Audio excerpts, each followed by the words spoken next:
You need to provide people with genuine education, and you need to connect with people in an authentic way. And once you do that, once you provide value to others, people will genuinely want to enter into your universe.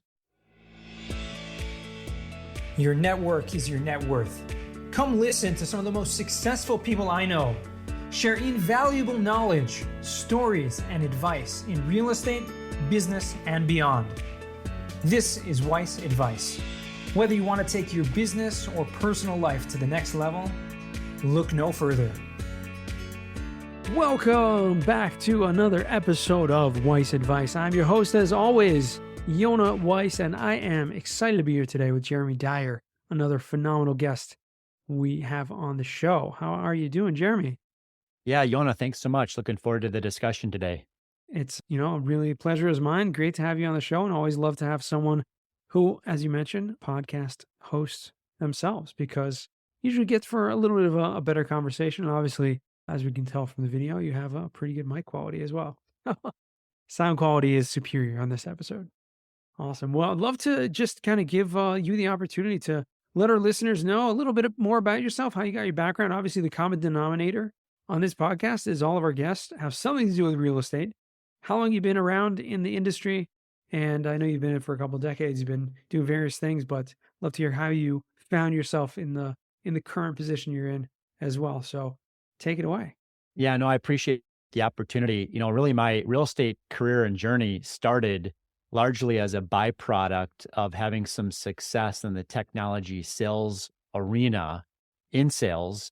I was very blessed to be that rookie of the year in my space, year one. By year two, the number one guy in the country. And for 20 out of 25 years in a row, I can lay claim to being in that kind of pole position within the sales organization. All of that, Yona, allowed my wife and I really to have some excess dry powder on the sidelines to deploy into something, right? We were always constantly looking for, that next, Amazon, Facebook, Tesla stock that we could, ride to the moon.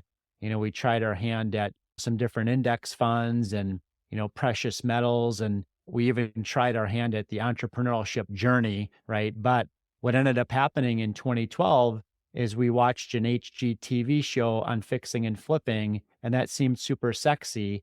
And my wife just happened to have a knack for interior design. My dad was a general contractor, and I had the money on the sidelines to start ripping some checks off, right? So we tried our hand at fixing and flipping homes back in 2012. That's where our real estate kind of investing journey started. The challenge for us, Yona, was we got to 2015, and while we were making good money on each fix and flip, my wife and I decided to double down on kids. So we went from 2 kids to 4 kids. And if you're reading between the lines, number 3 and 4, yes, we're twins, right? Oh, that's great. And so I'll never forget the day I went to my wife, Marlene, and I said, Marlene, I'm riding 3 horses at the same time, and we got to send one of them out to pasture, okay?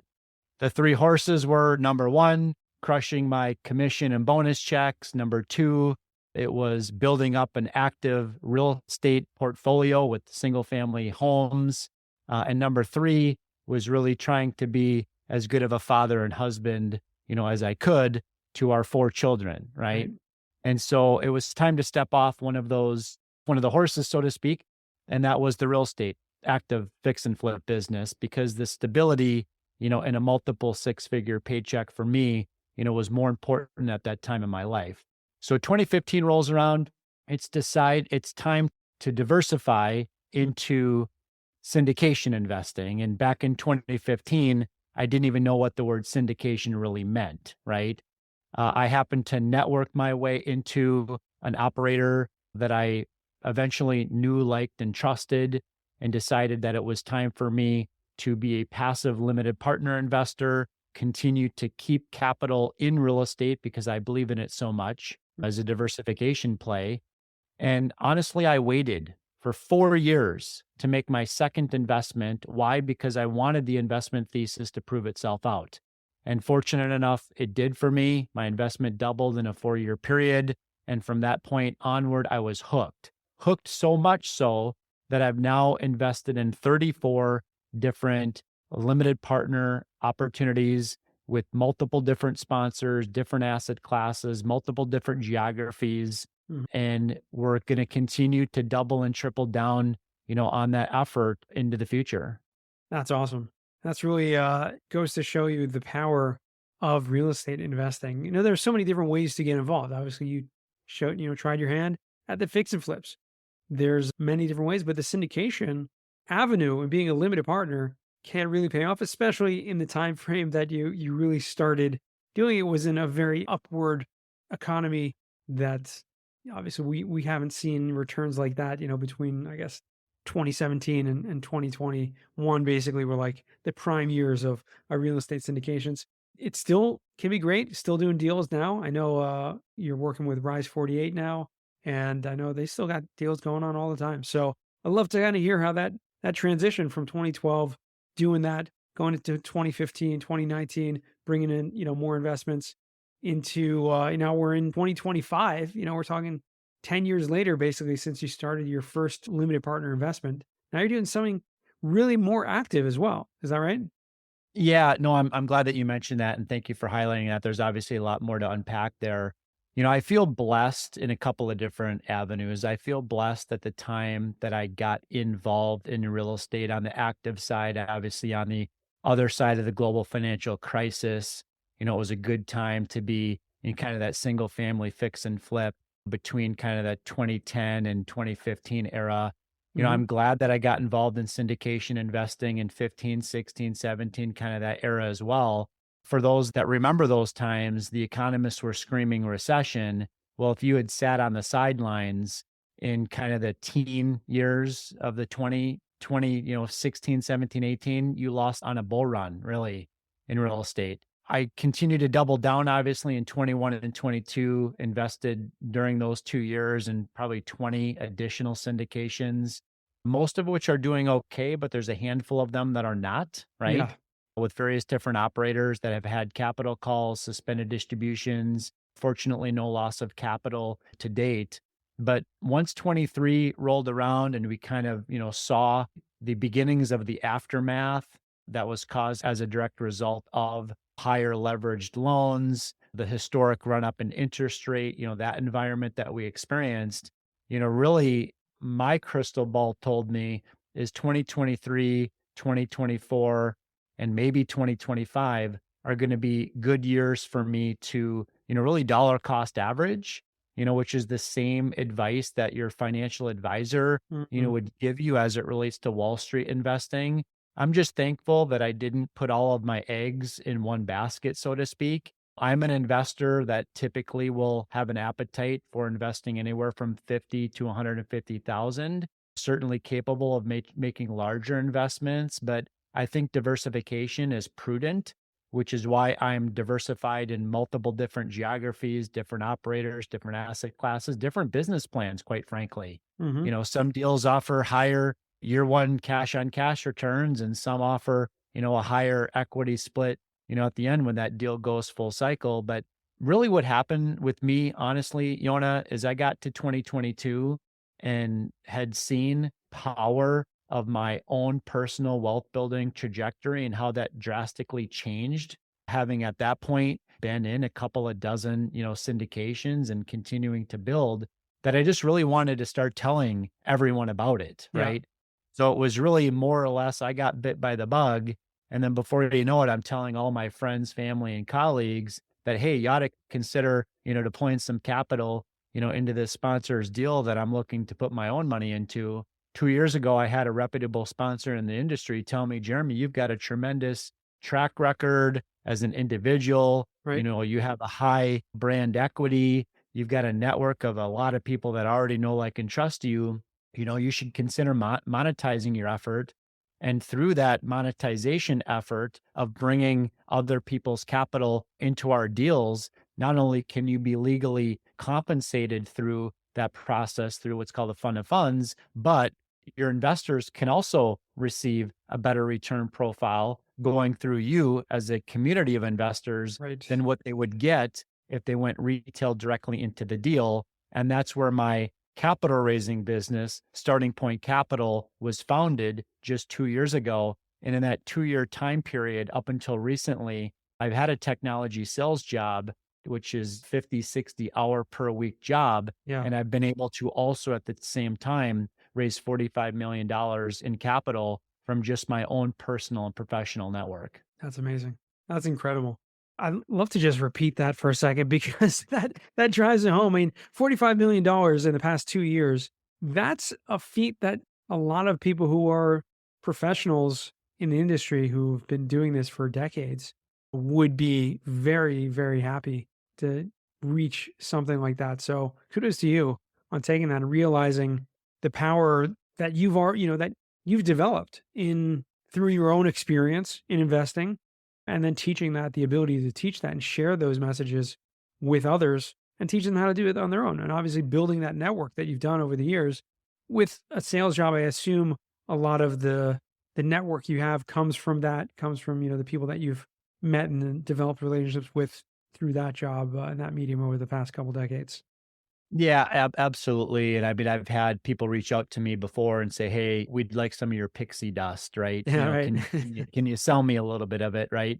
And truth be told, I started raising capital 25 years ago, okay? But I started doing it officially only 2 years ago. And what I mean by that is, of course, I've got a Rolodex. We don't use those anymore, right? But I've got a Rolodex, right, full of people in my own personal life and my own professional journey, that have known me. They've known my character. They've known how I conduct myself. They know my reputation. They know my ethics and my morals, right? All of those things have taken me decades to build, right? I tell people you build trust one drop at a time and you lose it in a bucketful, right? Mhm. So that's really the position that I came at. I had a competitive advantage when I got into the capital raising space because again, I already had a deep bench of Sure. people that already know, like, and trust me. That, truth be told, the majority of those investors don't even listen to the presentation, let alone read the subscription documents.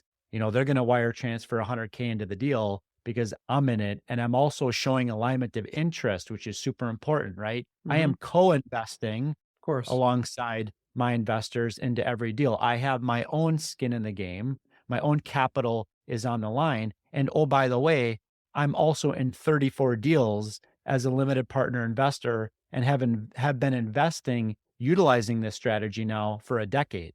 So it goes to show, I mean, obviously, for anyone really, and the amazing thing is, a lot of people who get into real estate, like yourself, are coming from other backgrounds. There are other types of professionals that get interested in real estate syndication, and want to get involved in it. And even many of the capital raisers that I know who are very successful have a similar background. Maybe they were in sales or maybe they were in some other corporate job where they were doing that for a decade or two and built up incredible relationships. And then it's really just a matter of kind of shifting your focus. Hey, by the way, this is what I'm doing now.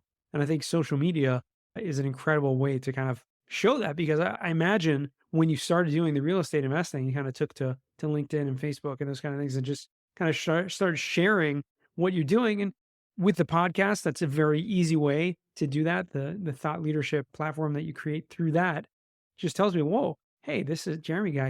I thought he was just doing, the sales. He's doing this real estate thing also. It sounds interesting. I'm sure I know the answer already, but you got a lot of people reach out to you just through that. Yeah, it's a great point, and I'm glad that you brought up this concept of transferable skills as well, right? So certainly being in a high quota, high stress environment, related to technology sales, which the technology is always changing, Hmm. right? And you're largely treating customers like merely transactions, right? It's almost like you're producing widgets on an assembly line. Having come out of an environment like that, right? Those skills that I've developed over the years in terms of what we call like emotional intelligence, right? Certainly have gone into the capital, raising space. But this concept also that you mentioned of brand identity, I'd been in a technology sales job for 2.5 decades. Everybody knew me as tech sales guy, Yeah. right? Now all of a sudden, I'm trying to change the perception and my image over to Jeremy capital raising guy, right? Hmm. And truth be told, I took 6 months to start changing that perception in people's mind, right? And how I did that is, of course, I leveraged the power of social media. Okay. Hmm. Most of the, 11,000 connections I have, they actually know me, believe it or not. Right. Right, right. On LinkedIn. And so when I start posting my story, really, because I'm not selling anything, rather, I'm just telling people my story. I'm literally telling people the lessons and the things that I've learned in my decade-long history with investing in passive alternative real estate investments, right? That's all Hmm. I'm doing is telling people my story. And through that storytelling, people genuinely want to get to know more about what I'm up to, right? And when you want to genuinely get to know more about what I'm up to, what that means is I've achieved the mission of being a capital magnet, not a capital chaser. The minute you start chasing capital, capital gets scared, right? It runs. People can smell desperation from a mile away. So that's just something that I've learned after 2.5 decades in the sales space is you got to take the sales hat off. You need to provide people with genuine education and you need to connect with people in an authentic way. And once you do that, once you provide value to others, people will genuinely want to enter into your universe. Absolutely. 100%. And you've done that very successfully. Obviously, I've seen you. We've been connected for a while. I've seen a lot what you've done over the years in that transition. And it's something that's very exciting, by the way. At the time of the recording of this podcast, you recently just published a book called The Fundamental Investor, where I haven't read it yet, but I just from the reviews and from what I've seen from it, it's really about sharing your journey as a passive investor specifically, and what the lessons that can be learned through that and how to do that in a smart way. So I'd love to kind of give, if you wouldn't mind, just give a little, of course you don't mind, but a little synopsis of what that book is about. And congratulations, by the way, it's very exciting.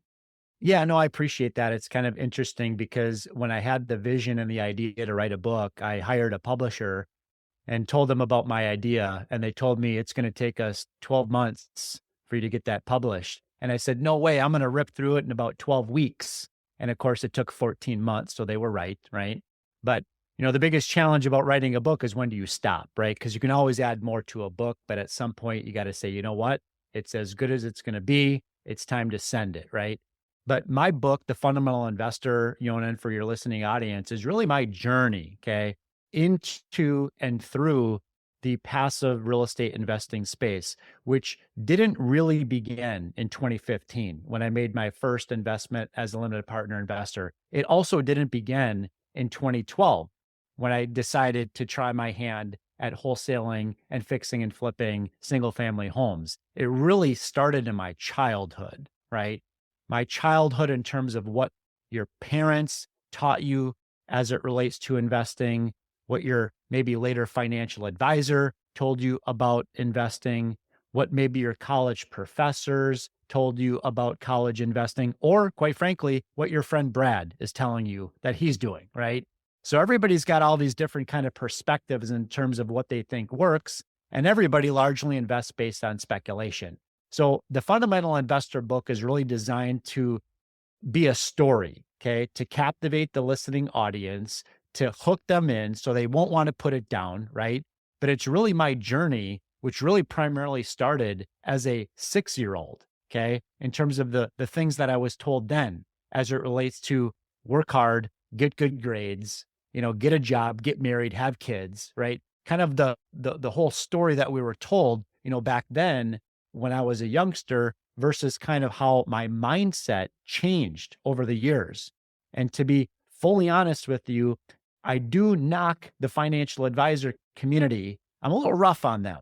Okay. You'll have to read the book to learn more about kind of my perception on the whole financial advisor and institutional 401k type investing strategy.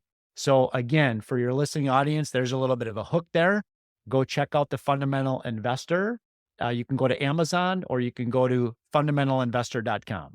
Awesome. And we'll make sure to put a link in the show notes for anyone who wants to check that directly out there, because it's very intriguing. I have to admit, that's something that I'm curious about because, most people writing a book about investing or a book about real estate or finances in general don't necessarily take you back to the childhood and the young lessons that we learn from such a young age that get ingrained with us and unfortunately in many cases get so deeply ingrained that they're very difficult to change and see out of. And I think in real estate investing, specifically syndications and things like that, it's kind of out of the box from what a lot of people have been told about what you can do with your money and how you can make money.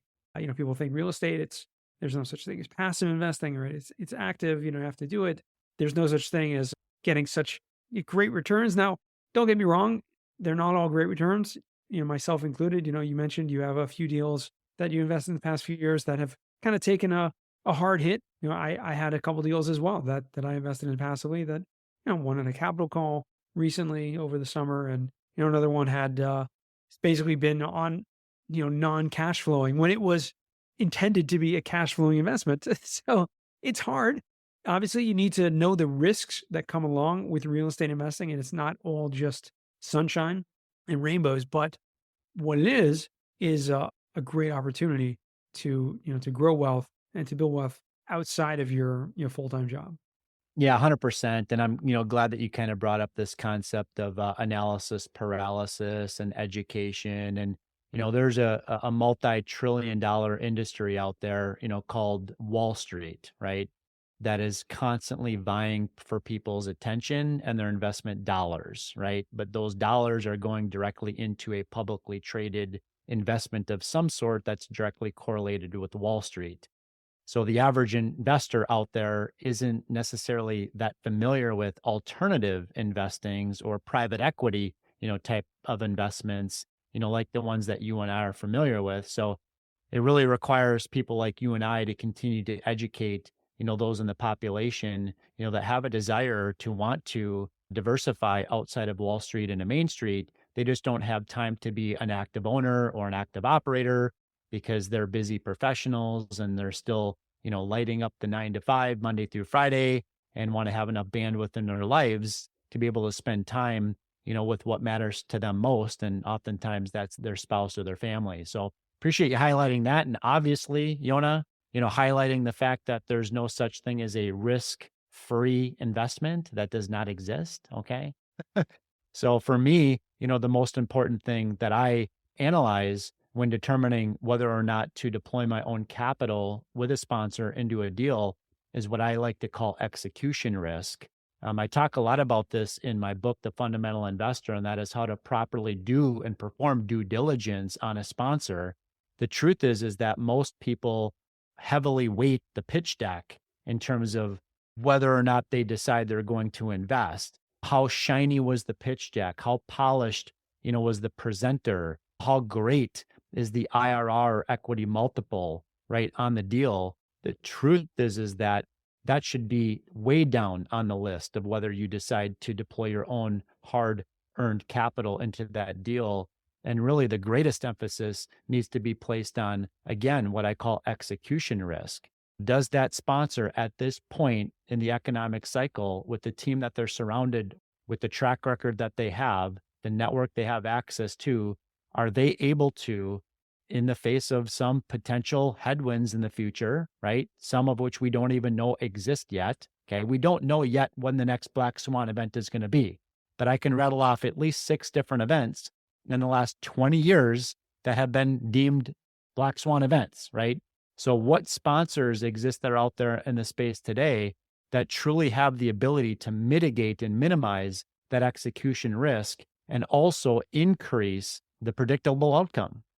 I definitely want to say that that's something that gets overlooked. I can't agree with that any more than you've put the emphasis on that who the sponsor is really the key. But even with that, there are still things that happen that are out of control. And there's no such thing as a risk-free investment. We had a property that had a fire, and that killed. It wasn't just a fire. It was a fire that burned down a portion of the property that was a retail aspect that was bringing in, monthly cash flow from that. So until, yes, there was insurance and it covered that, but until that came back, there was no more, cash flow that was coming from that retail property. So there's a lot that can be done to mitigate risk, but there are a lot of things that are out of our control as well. And you have to obviously make that educated decision when going into investment and pick up the fundamental investor because I'm sure you'll learn a thing or two about what to look for when you're doing that. But Jeremy, I'd love to hear you didn't really touch so much on. I would love for you just before we head into the final four to touch on what exactly are your role with Rise 48? Because obviously we've had Zach. In fact, Zach Havenstall was one of the first guests on a Weiss Advice when we started about 4.5 years ago. And Robert and a few other guys have been on the show and I've been a big fan. Met them down in Phoenix when they first got started, literally after like their second or third property. So they're, it's going back a while. And I'd love to hear kind of what your role is, how you're working together with them and see what the future looks like. Yeah, I'd love to share it. And just for the record, I'm not replacing Zach. Zach is irreplaceable. Okay. So I'll start with saying that. But I've been very blessed to be one of Rise's top capital raisers. In fact, I was their top capital raiser in the back half of 22, all of 23, and all of 24. Okay. So I was really in a very unique position in that I learned the skill set necessary in order to step into the role that they were looking to fill to further grow the company. Okay. Rise 48's goal, Zach's goal, and the team's goal is to be the largest real estate company in the world. Okay. Well, in order for them to do that, they need to bring on top talent. And one of the roles that they were looking to fill is a role that manages our capital partner relationships. Okay. So think about your broker dealers, your RIAs, your fund managers, your co-GPs, right?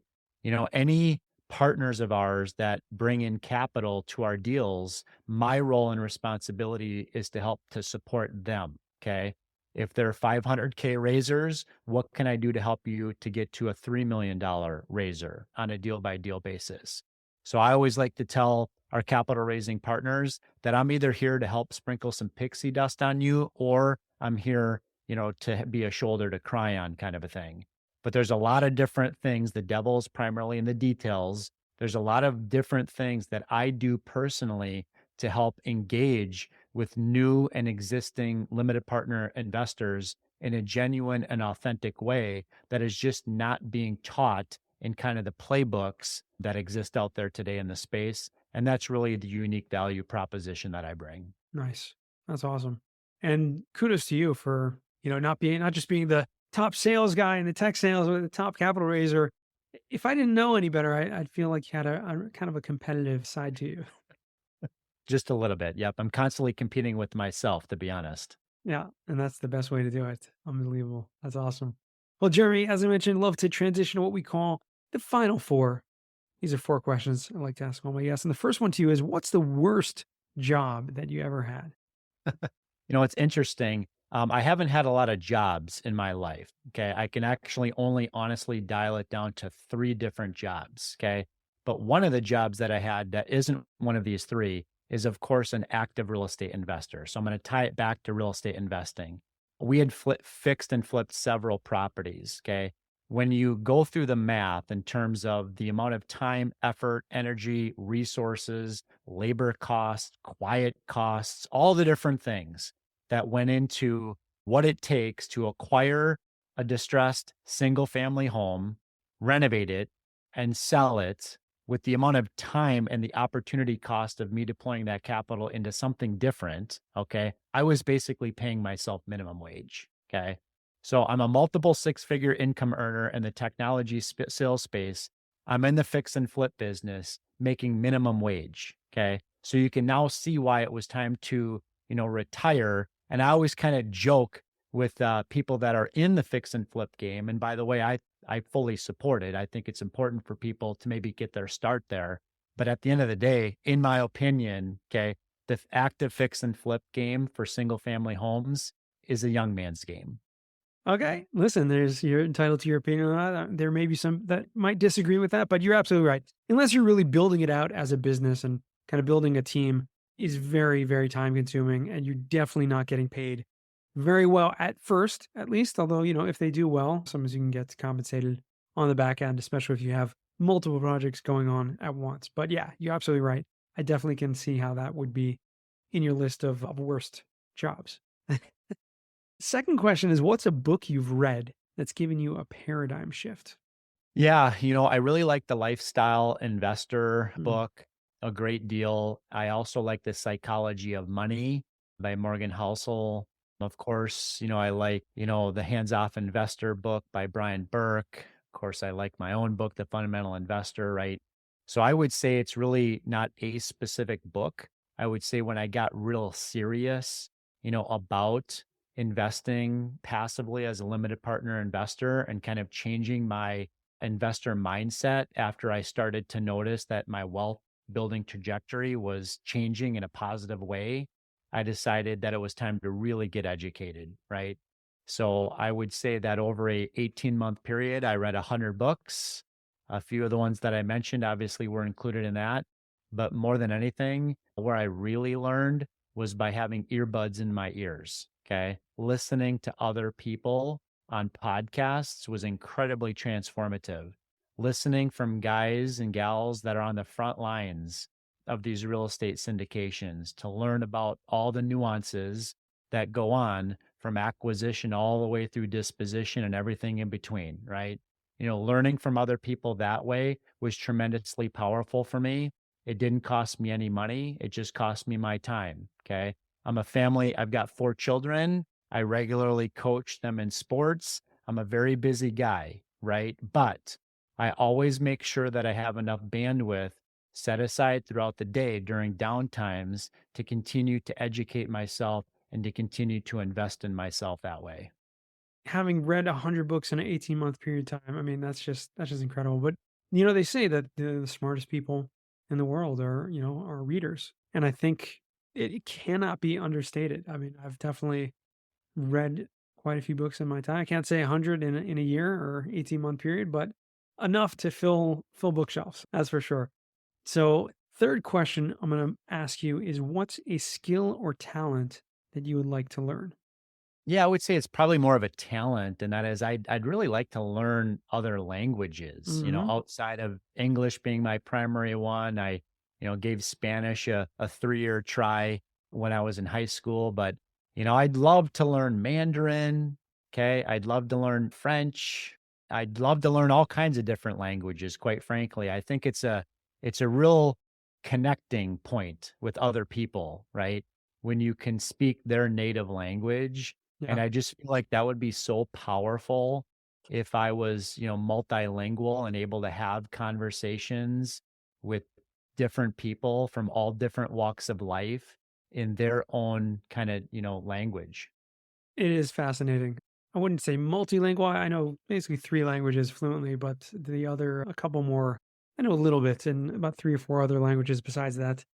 But yeah, it is incredible because it's not only, as you said, speaking to people in their own kind of there's a culture and there's nuances that are very related to language that you only really get when you're fluent and when you're immersed in it. And what's fascinating with you, Jeremy, is this is by far the most common answer that I get from guests on this show is to learn a new language. It's either that or learn an instrument. I'd say those are more than 60 or 70% of the answers are one of those two, which is just fascinating to me. Fourth and final question, what does success mean to you?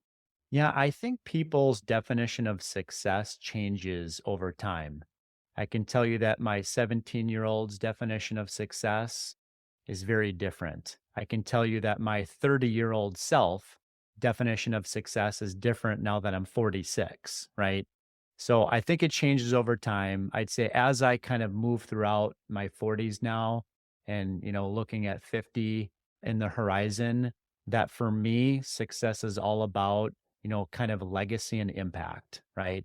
It's making a positive impact on whether it be my own children, whether it be my church community, whether it be people on my professional journey, whether it be with my investors, whether it be people like Yona.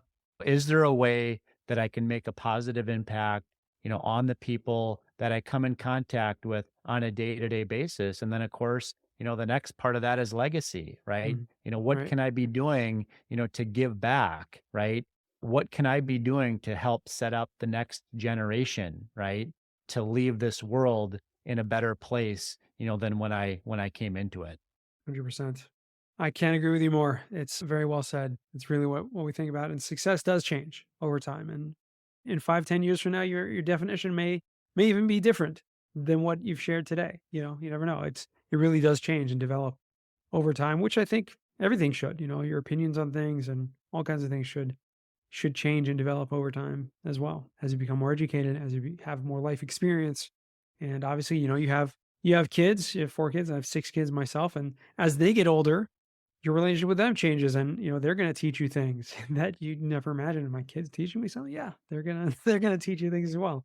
Jeremy, finally, where can our listeners find you or reach out to you if they want? Yeah, thank you. I appreciate that opportunity. So, of course, you know where to find the book, fundamentalinvestor.com. You can also engage with me on LinkedIn. I'm fairly active on that platform under Jeremy Dyer. You can also send me an email if you like at jeremy@rise48equity.com. Again, that's jeremy@rise48equity.com. Awesome. We'll make sure to put all that in the show notes, and appreciate you taking the time again today, Jeremy. It's really, really been a pleasure. Yeah, Yona, thank you so much for having me. Yeah. And to our listeners, you guys are awesome for listening all the way to the end once again. And remember, until next time, the best advice comes only when you ask. Real quick, I have one question for you. Did you like this episode? If you did, I want to ask you a huge favor. See, the biggest thing that helps this podcast grow and that will spread this message to the whole world is that if you leave a review, a rating, and subscribe to the podcast. What that does is it basically tells the platforms that this podcast is out on is that you like my stuff and I'm doing something right. So take a few seconds out of your day, hit that subscribe button, leave a rating or review. I would be extremely grateful. Also, I want to hear from you guys. So I want to hear some feedback. If you have any questions for future episodes, please find me on LinkedIn, send me a DM, a connection request, Yona Weiss, and I'd love to hear from you.